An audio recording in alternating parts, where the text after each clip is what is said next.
My name's Darren, and I'm 42. I never thought I'd be writing one of these, but after everything that's happened, I need to get it off my chest. Maybe just to organize my own thoughts. Maybe because, deep down, I want someone to read this and go, yeah, that was messed up. I met Amanda when I was 34. She had this quiet grace about her, sharp, witty, the kind of woman who didn't let people in easily, which made it all the more meaningful when she finally did. She had a son from her previous marriage, Jonah.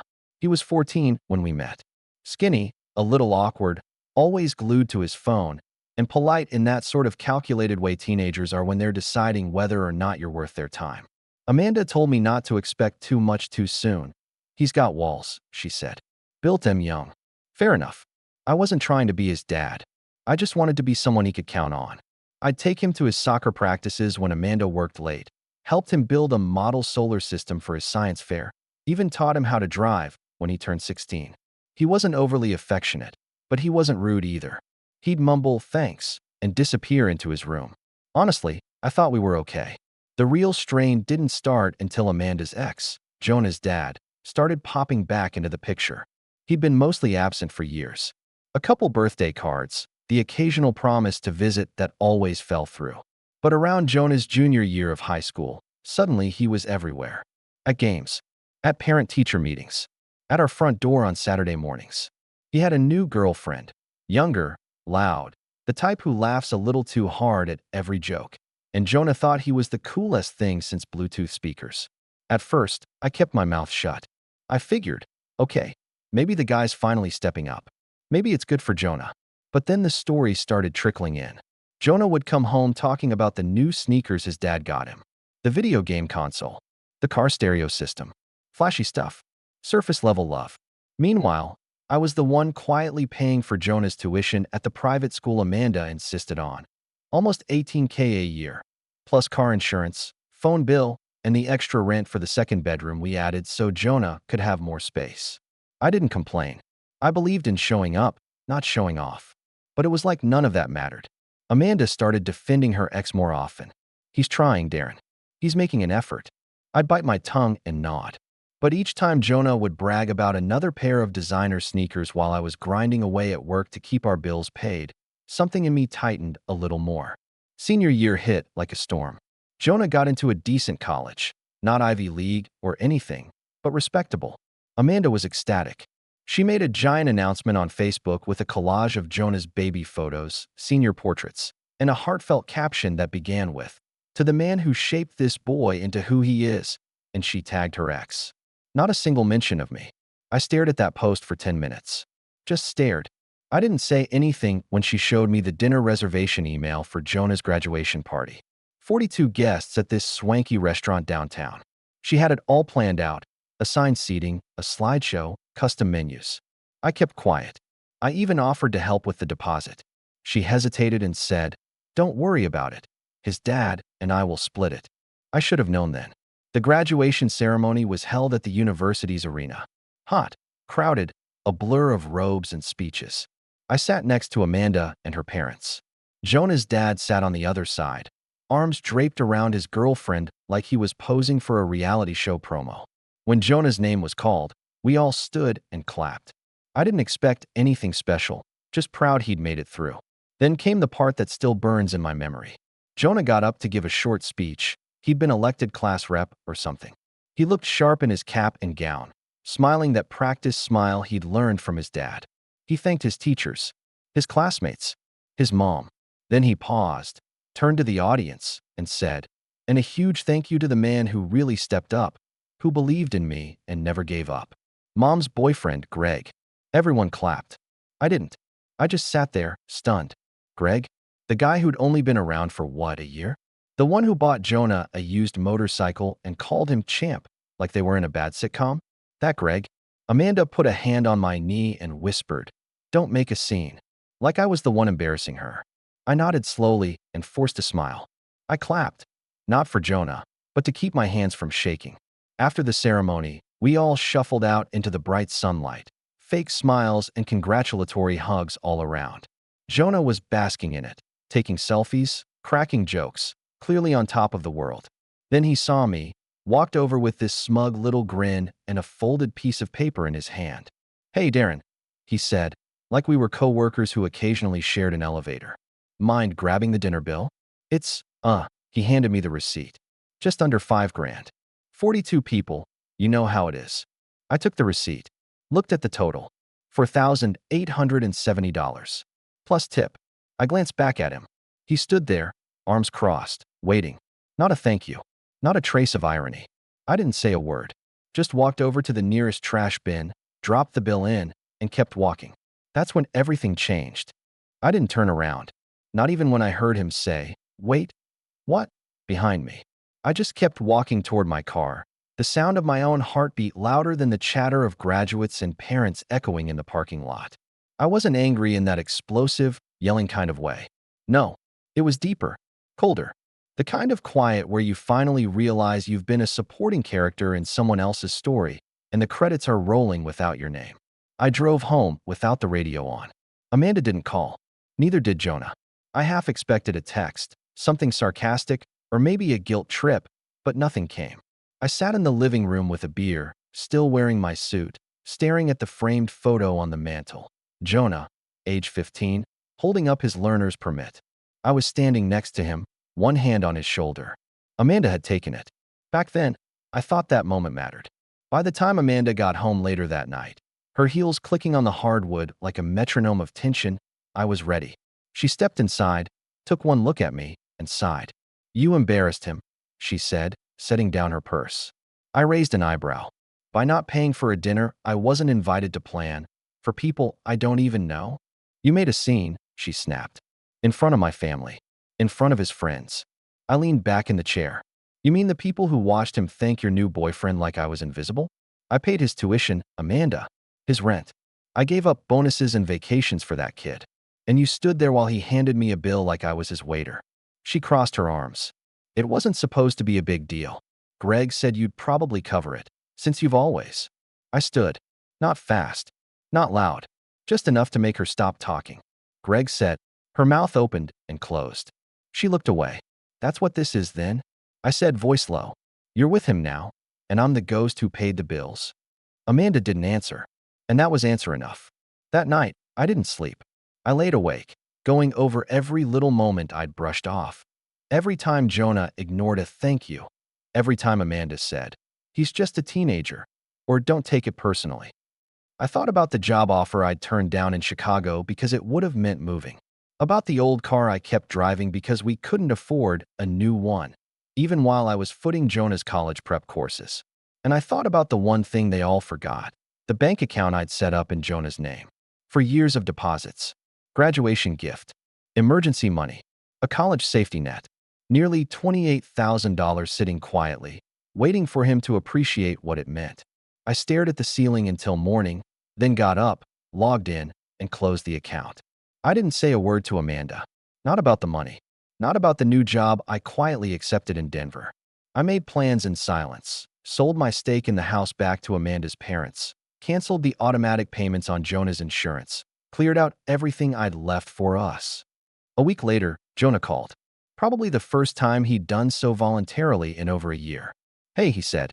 "So, the account isn't showing up anymore." I kept my tone even. "I know." There was a pause. "Did something happen?"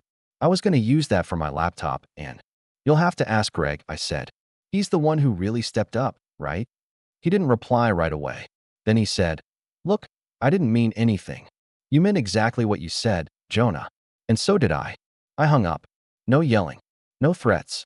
Just silence. That weekend, I packed the last of my boxes. Amanda came home midway through. She stood in the doorway of the empty bedroom, looking around like something just clicked for her. "You're really leaving?" "I already left," I said. "A long time ago." Her face fell, but I didn't stay to watch it crumble. I picked up my keys and walked out.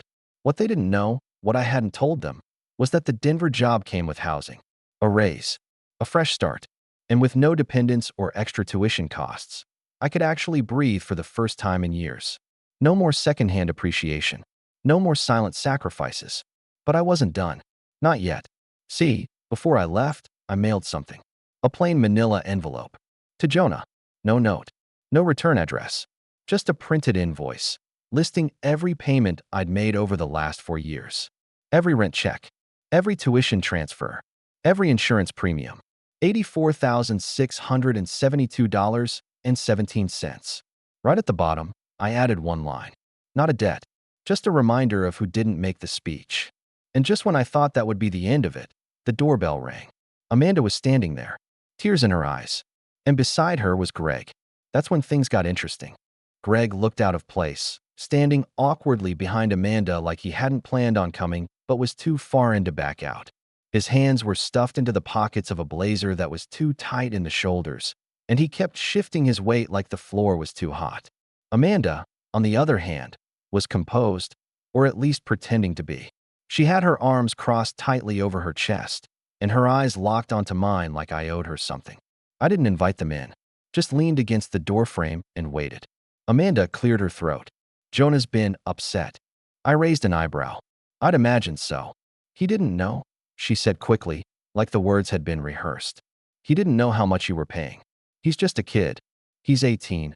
I cut in, voice calm but firm. Old enough to accept a $5,000 dinner bill and give a public speech. Old enough to know who kept the lights on. Greg shifted again. Look, man, he said, trying for friendly. Maybe that speech was awkward, but he was nervous. And I didn't ask him to say my name, if that's what you're thinking.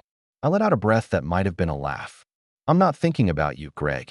I'm thinking about how I spent the last 4 years making sure Jonah had a stable home, a decent car, and a shot at college, while the people I lived with treated me like a placeholder. Amanda's eyes narrowed. That's not fair. No, I said, it's not. She hesitated, then stepped forward. We came here because we need your help. That made me pause. I blinked. You need my help? Greg jumped in. The dinner bill. The restaurant said the card declined. Amanda thought her dad's card would cover it, but they called me. Amanda interrupted, her voice suddenly sharp. Said the payment bounced, and now we're on the hook. Jonah thought you'd handle it. He was embarrassed when it got declined at the end of the night. So he handed me a bill as a backup plan? I asked. That's what I was. The emergency wallet. Amanda shifted, finally looking uncertain. You've always been good with money. And Jonah just assumed. Assumed I'd keep paying. I finished for her. No matter how invisible I became. Greg opened his mouth to say something, but I held up a hand. You don't get a say, Greg. You bought him a motorcycle and showed up at a few games. Congratulations on your sudden fatherhood. He flushed, but didn't argue. Amanda, though, wasn't done. We're not asking for everything, she said. Just the dinner. We're already stretched with college payments. And if you could. I stopped her there. You know, I said slowly. When I first met Jonah, he used to tell me everything. Even the stuff he didn't want his mom to hear. He was scared about high school, unsure about his future. I stayed up with him the night he found out his girlfriend cheated. I didn't tell you that, didn't want to embarrass him. I figured if I could just be steady, he'd understand. Eventually. But you? You spent 4 years letting him believe his dad and his dad's new girlfriend were the heroes. Amanda's jaw clenched. She wasn't used to this side of me. I'd always been the calm one, the accommodating one, the one who let things slide. I kept going. You let him think his life just happened, like it was supposed to be easy. You let him forget. I didn't, she began. You didn't stop it, I said. And now that the money's gone and the gratitude dried up, you're here with your hand out. Greg muttered something under his breath, but I ignored it. Amanda looked away. For the first time, she seemed smaller. Like she finally saw the gap between what I gave and what they gave back. I'm not paying that bill, I said. But I'll give you something else. They both looked up. I'll give you a chance to fix this. Not for me. I'm done. But if Jonah wants to understand what he lost, you'll let him figure that out on his own. No spin. No excuses. And you'll stop pretending that silence doesn't leave scars. Amanda nodded, slowly. She didn't have a response. Not one she could say out loud, anyway. They left after that. I watched their car pull away from the curb. The house was quiet again, just the way I liked it. But the next morning, my phone buzzed. It was a message from Jonah. No emojis. No fake cheer. Just 3 words. Can we talk? And that was the moment I realized the game wasn't over. It was just beginning. I stared at the message for a long time. Can we talk? No punctuation. Just a bare question from a kid who had no idea what he was asking for. For 4 years, I showed up. I was the one checking his oil, signing his FAFSA paperwork, covering the gaps when his part-time job didn't cover gas. And all of that evaporated. For words in a speech, one condescending smirk, and a $5,000 dinner bill slapped in my hand like I was the hired help. But still, I couldn't ignore the message. Not out of guilt. I had nothing left to feel guilty for. I answered because I needed closure. We met at a park near the old soccer field where I used to drive him for Saturday practice.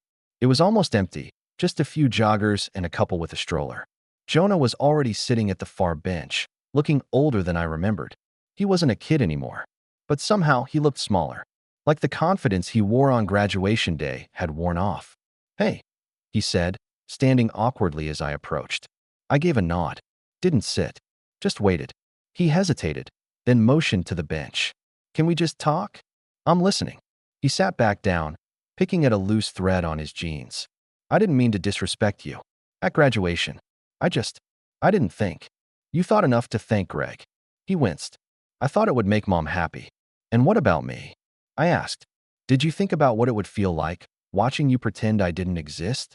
After paying your tuition, your rent, your car?" He looked up, eyes glassy. "No, I didn't. I was stupid. You were selfish," I said bluntly. "And maybe that's forgivable at your age. But you don't get to pretend like it didn't happen." "I know," he whispered. "I got the invoice."